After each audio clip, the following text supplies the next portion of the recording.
السلام علیکم ورحمۃ اللہ وبرکاتہ نحمدہ ونصلی علی رسولہ الکریم واما بعد فاعوذ باللہ من الشیطان الرجیم بسم اللہ الرحمن الرحیم۔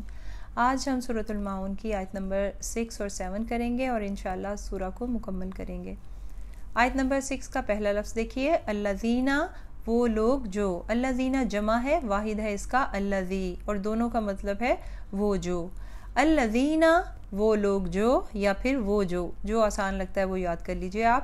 ہم وہ یراؤن، وہ ریاکاری کرتے ہیں۔ واؤن جمع کا صیغہ ہے کہ بہت سارے لوگ ہیں، اور یراؤ ریاکاری کرنا، تو یراؤن وہ ریاکاری کرتے ہیں، با محاورہ ترجمہ اس کا، وہ لوگ جو ریاکاری کرتے ہیں، یا پھر وہ جو ریاکاری کرتے ہیں۔ جو آسان لگتا ہے آپ کو وہ یاد کیجئے۔ اب آتے ہیں لفظ یراؤن کی طرف۔ یہ ورڈ ریا سے نکلا ہے، روٹ لیٹرز اس کے ہیں را، حمزہ، یا۔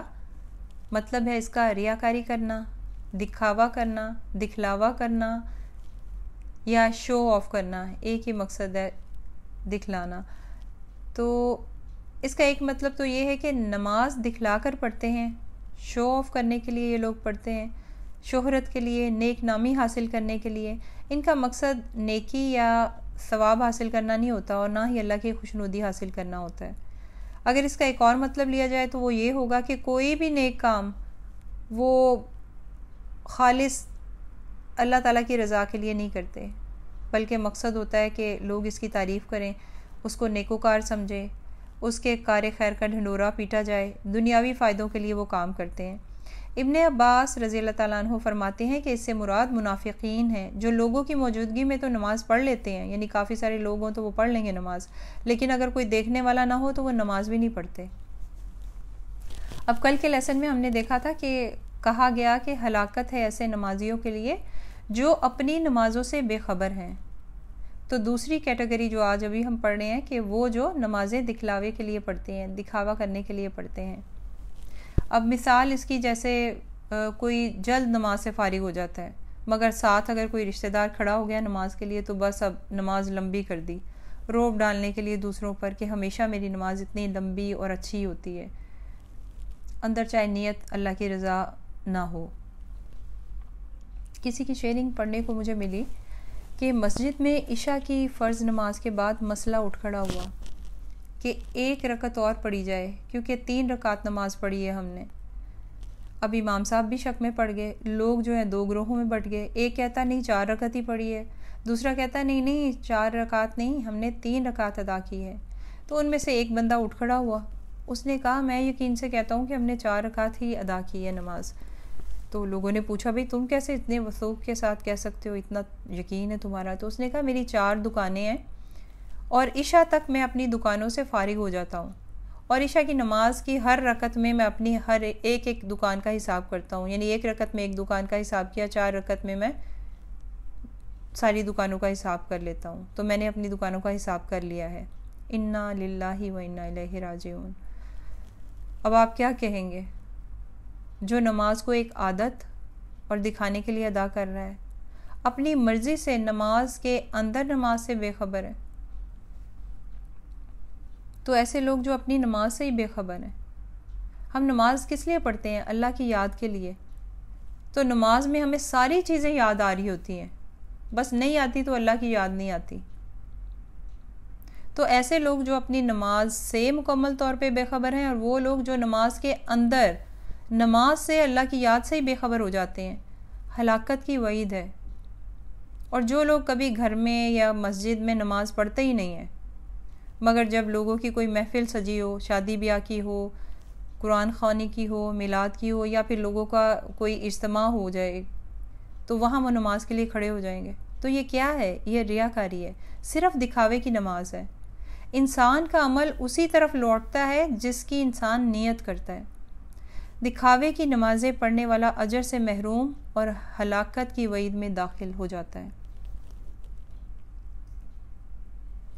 اب یہ جو پوری سورۃ الماعون ہے، اس میں اللہ تعالیٰ نے جو ہے دو کیٹیگریز بتائی ہیں، ایک کافروں کی شروع کی جو 3 آیات ہیں اور باقی جو 4 ہیں اس میں منافقین کی. چلیں اس بات کو بعد میں ڈسکس کرتے ہیں، پہلے ہم آیت نمبر 7 کی طرف چلیں گے، لفظی ترجمہ بامحاورہ ترجمہ، اور انشاءاللہ پھر تفصیل کرتے ہیں.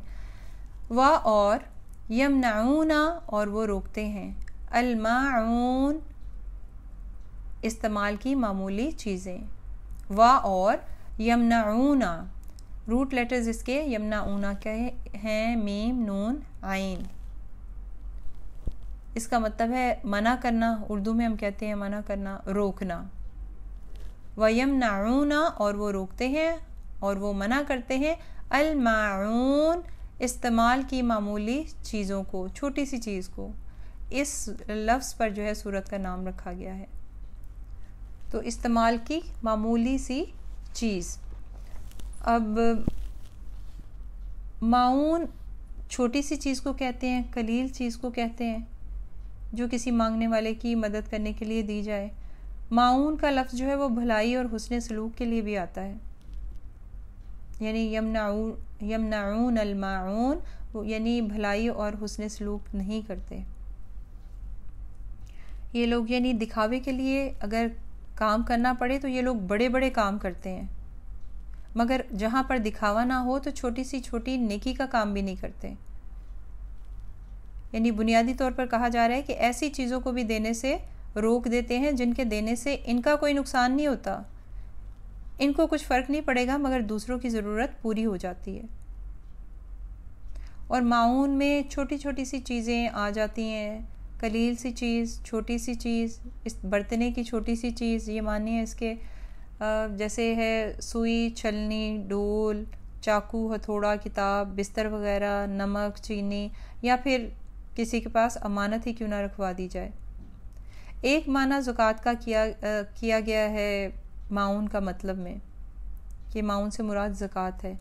حضرت علی رضی اللہ تعالیٰ عنہ کا قول ہے کہ معاون سے مراد زکوٰۃ بھی ہے، اور معاون سے مراد چھوٹی چھوٹی ضرورت کی چیزیں بھی. اچھا، زکوٰۃ کو معاون اس لیے کہا گیا ہے کہ وہ مقدار کے اعتبار سے قلیل ہوتی ہے، یعنی تھوڑی مقدار آپ کو دینی ہوتی ہے. جیسے 1 لاکھ ہے تو اس پر 2.5% آپ کو دینا ہے.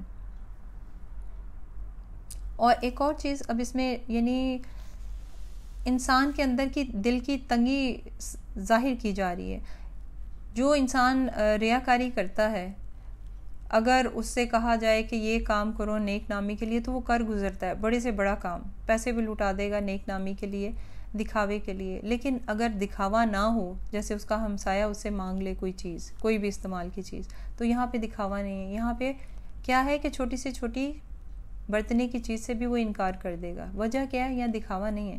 تو کیا ہے، دکھاوے کے لیے بڑے بڑے کام کر جاتے ہیں، مگر دکھاوا جہاں پر نہ ہو تو چھوٹی سے چھوٹی نیکی بھی نہیں کرتے.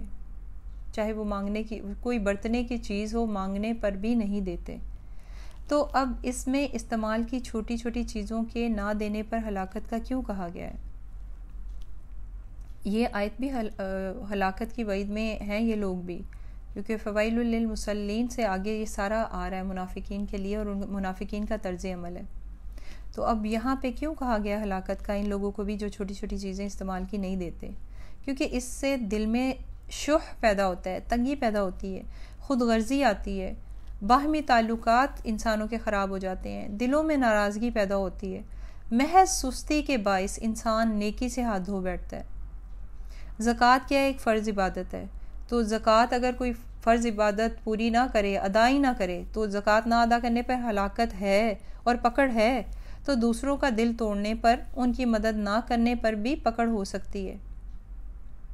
یہ آیت ہمیں یہ بھی بتا رہی ہے کہ آخرت کا انکار، شروع میں ہے نا یکذب بالدین، کہ آخرت کا انکار انسان کو تنگ دل بنا دیتا ہے کہ وہ دوسروں کے لیے پھر کوئی معمولی ایثار جو ہے وہ نہیں کرتا، بالکل بھی نہیں کرتا. تو قرآن پاک میں اللہ سبحانہ وتعالیٰ نے اس صورت میں 2 انتہاؤں کو بیان کر دیا ہے. ایک کافروں کی پہلی 3 آیات میں، اور باقی جو 4 آیات ہیں ان میں منافقین کی. یہ بیان کرنے کے بعد اللہ تعالیٰ نے ہمیں چھوڑ دیا کہ ہم خود ہی دیکھ لیں کہ ہم زیادہ کس صفات کے قریب ہیں. جو جتنی اچھے لوگوں کی، اہل ایمان کی علامت کے قریب ہوگا، وہ اتنا ہی اچھا ہوگا، اور قیامت کے دن اس کا شمار بھی انہی لوگوں میں ہوگا جو یتیموں کو کھانا کھلائے گا، مسکینوں سے اچھا سلوک کرے گا، مانگنے پر مدد کرے گا، کسی کا سوال پورا کرے گا، اور جو جتنا منافقین کی علامت کے قریب ہوگا اس میں اتنا زیادہ نفاق ہوگا، اور قیامت کے دن وہ انہی لوگوں میں شمار ہوگا۔ اگر قرآن یہ دو انتہاؤں کو بیان نہ کرتا تو اچھے کا اصل معیار اور برے کا اصل معیار ہمارے سامنے نہیں آنا تھا پھر۔ تو اب ہم بڑی آسانی سے خود کو چیک کر سکتے ہیں۔ ایک اور بات اس صورت کے بارے میں مفسرین نے اختلاف کیا ہے۔ بعض مفسرین کا کہنا ہے کہ یہ صورت جو ہے مکی ہے، بعض کا کہنا ہے یہ مدنی ہے۔ تو جو کہتے ہیں مفسرین مدنی ہے تو وہ کہتے ہیں کہ اس صورت کے اندر ہی ایک شہادت موجود ہے جو کہ اس صورت کے مدنی ہونے پر دلالت کرتی ہے۔ وہ یہ کہ اس میں منافقین کی جو قسم بتائی گئی ہے یہ مدینے میں ہی پائی جاتی تھی، کیونکہ مدینے میں ہی بہت سے لوگ مسلطاً ایمان لائے تھے۔ وہ بظاہر تو مسلمانوں کے ساتھ تھے مگر دل ان کے کفار کے ساتھ ہی تھے۔ جہاں فائدہ نظر آتا تھا وہاں ہو لیتے تھے۔ نماز روزے بھی وہ خود کو مسلمان شو کرنے کے لیے رکھتے تھے مسلمانوں کے ساتھ، جبکہ مکہ میں دیکھا جائے تو ایسے حالات نہیں تھے۔ مکہ میں تو کفار مکہ کی اذیتوں سے بچنے کے لیے لوگ اپنا ایمان چھپائے ہوئے تھے۔ وہاں تو لوگوں کو آزادی نہیں تھی نماز پڑھنے کی، وہ تو چھپ چھپ کے نمازیں ادا کرتے تھے، باجماعت نماز کی تو دور کی بات ہے۔ اور جو مسلمان تھے وہ سچے مسلمان تھے، اللہ اور رسول اللہ صلی اللہ علیہ وآلہ وسلم کے لیے جان قربان کرنے والے تھے، اور وہ کفار مکہ کی اذیتوں کو سہ بھی رہے تھے، لیکن پھر بھی انہوں نے دین حق سے پھرنا گوارا نہیں کیا۔ حضرت بلال حبشی رضی اللہ تعالیٰ عنہ، حضرت سمیہ رضی اللہ تعالیٰ عنہ اسلام کی پہلی شہید خاتون تھیں، عمار بن یاسر رضی اللہ تعالیٰ عنہ، ان کے نام واضح مثالیں ہیں۔ تو سورت دو حصوں میں علیحدہ علیحدہ اس کا نزول ہوا۔ تو میرے خیال میں مجھے جو لگتا ہے ایسا کسی مفسر نے نہیں کہا، میں صرف اپنے حد تک بات کر رہی ہوں، کہ مجھے لگتا ہے کہ جو پہلا حصہ ہے جو کافروں کے بارے میں ہے کہ وہ آخرت کا یقین نہیں کرتے، روز جزا کا یقین نہیں کرتے، جھٹلاتے ہیں قیامت کے دن کو، یہ حصہ ہو سکتا ہے کہ مکہ میں اس کا نزول ہوا ہو، اور جو فویل للمصلین باقی جو 4 آیات ہیں ان کا مدینہ میں نزول ہوا ہو۔ واللہ عالم، اللہ سبحانہ وتعالی بہتر جانتے ہیں۔ آج کا لیسن یہیں پر کمپلیٹ کرتے ہیں۔ الحمدللہ سورت ہماری کمپلیٹ ہوئی۔ اللہم فلک الحمد ولک الشکر، جزاکم اللہ خیرا کثیرا۔ السلام علیکم ورحمۃ اللہ وبرکاتہ۔ سبحانک اللہم وبحمدک، اشہد ان لا الہ الا انت، استغفرک واتوب الیک۔